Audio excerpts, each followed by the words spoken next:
Have you ever looked at a situation and thought, there's no way this is going to work? Maybe it was a problem that felt too big, a dream that felt too far, a wall that felt too tall. That's exactly how things looked for people of Israel as they stood before the city of Jericho, an ancient fortress with walls so high and thick, they seemed impossible to conquer. But the story we're about to hear isn't about military strength or clever strategies. It's a story about faith, about obedience, and about a God who does the impossible when his people simply trust and follow. Let's rewind for a moment. Moses was gone. The Israelites had wandered in the desert for 40 years. But now, with Joshua as their leader, they were finally ready to enter the land God had promised them. And the first city standing in their way, Jericho, the city of Jericho, was tightly shut up. The gates were locked. The guards were watching. No one went in. No one came out. From a human perspective, there was no chance of success. Jericho's walls were legendary, so thick, some homes were actually built into them. It was designed to withstand any enemy. And here came Israel with no siege weapons, no ladders, just faith. But then God spoke. "See," he told Joshua, "I have delivered Jericho into your hands." Wait, what? The walls were still up. The gates were still shut, but God spoke in past tense. I have delivered. That's how God works. He declares victory before it's visible.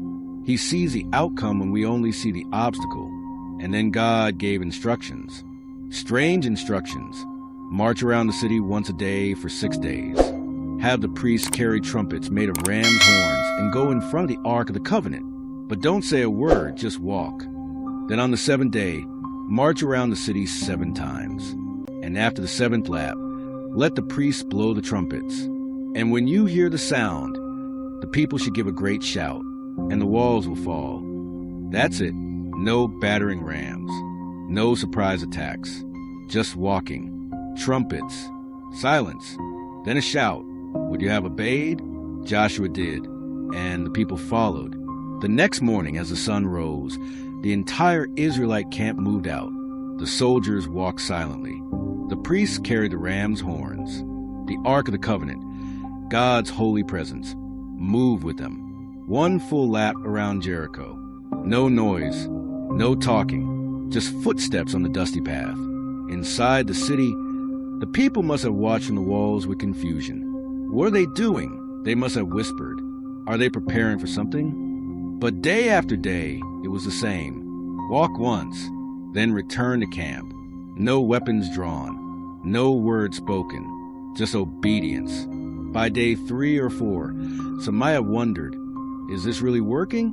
But no one gave up. No one stopped. Joshua had told them what God said, and that was enough. On the 7th day, everything changed. They rose early at dawn and began to march.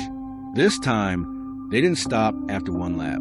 They marched 2 laps, then 3, 4, 5, 6, 7. 7 full laps around the city. Then, as they completed the final round, Joshua raised his hand. The priests blew the trumpets. A blast echoed across the valley, bouncing off the stone walls. Then Joshua shouted, "Shout, for the Lord has given you the city." And the people lifted their voices, thousands of voices, crying out in faith and victory.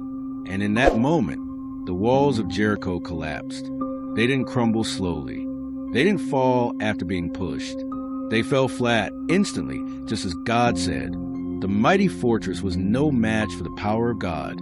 The people of Israel rushed in and took the city, not by sword, not by force, but by obedient faith.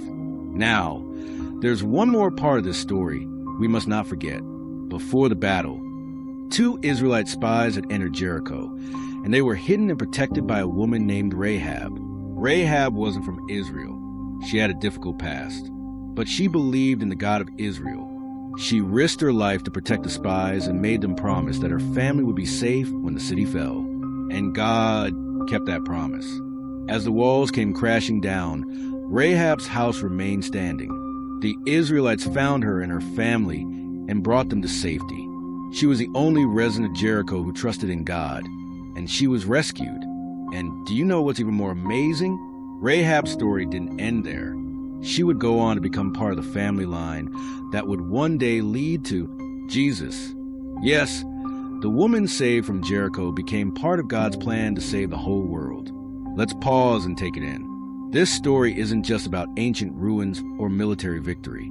It's about what happens when people trust God, even when it doesn't make sense.